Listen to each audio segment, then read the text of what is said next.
In today's Money Couple Minute, Scott and Bethany Palmer, authors of the book First Comes Love, Then Comes Money, have some tips. Money affects every aspect of our lives, and we talk about that a lot. A lot of times when we talk about money, we think that it's talking about the financial planning aspect of money. But what we're talking about is things that you can do every day to make your relationship better, so you can have a better life and a better marriage. It's important to learn from the mistakes and the hard times, but you really have to celebrate your victories financially over the last year. When times are hard, that's the easiest time for disagreements to come about. We shut down, we separate, and then we ended up getting divorced. Money fights are some of the most brutal fights that we see in marriage because there's so much feeling and so much passion and so much anger. Just because Bethany's idea might be different, and I might think it's crazy, and sometimes I do, I know that I need to respect that. One of the big things in fighting fair is also to not keep secrets. We call that financial infidelity. And first comes love, then comes money. That financial infidelity can creep in, and it can play havoc on your relationship. We have identified 5 money personalities. Oftentimes we marry our opposite. The spender will marry a saver and the conflict begins because, like Scott said, money affects every aspect of our relationship. You love the person's opposite money personality when they're bringing you gifts and you're dating, but then you get married and you have bills and kids, and suddenly those flowers aren't quite as great as they were when you were dating. 70% of divorces are due to conflict about finances. It starts with nagging. So let's say you do have a saver in the relationship and a spender in the relationship, which oftentimes happens. We're attracted to our opposites, and the money personalities are no different.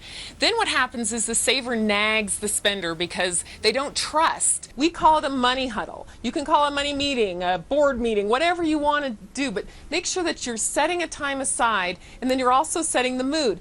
Maybe even a glass of wine. That might help and set the mood too. I don't know.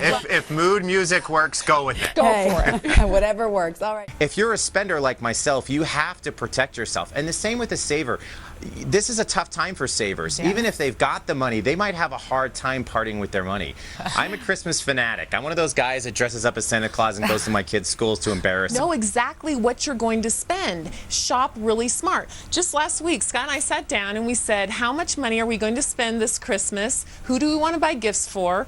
Both of us are spenders. We love to spend money, so we got to be really careful. But we took that list, we went in and bought our gifts, and it was fun. Gift giving and tipping and all these different things where we're giving money can cause huge areas of friction in a relationship. When we were first dating, I came out of the food industry. I worked there for 12 years as a waiter and a busboy, and I did a little bit of everything. So one time she picked up the check, and I was like, why are you only giving them half of the tip? I don't understand what's happening here. So for us, that was a major bone of contention.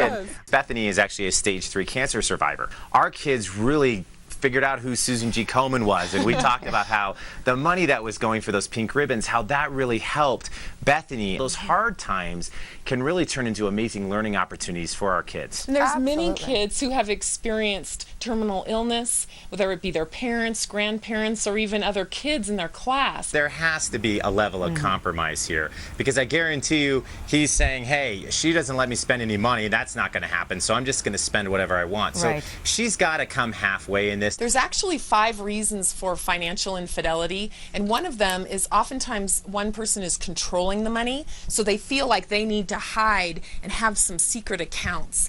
And so look and see where in the relationship is control playing a part or a role, and that might be part of the problem. And go to her and talk to her about it and say, why do you feel that you need to do this?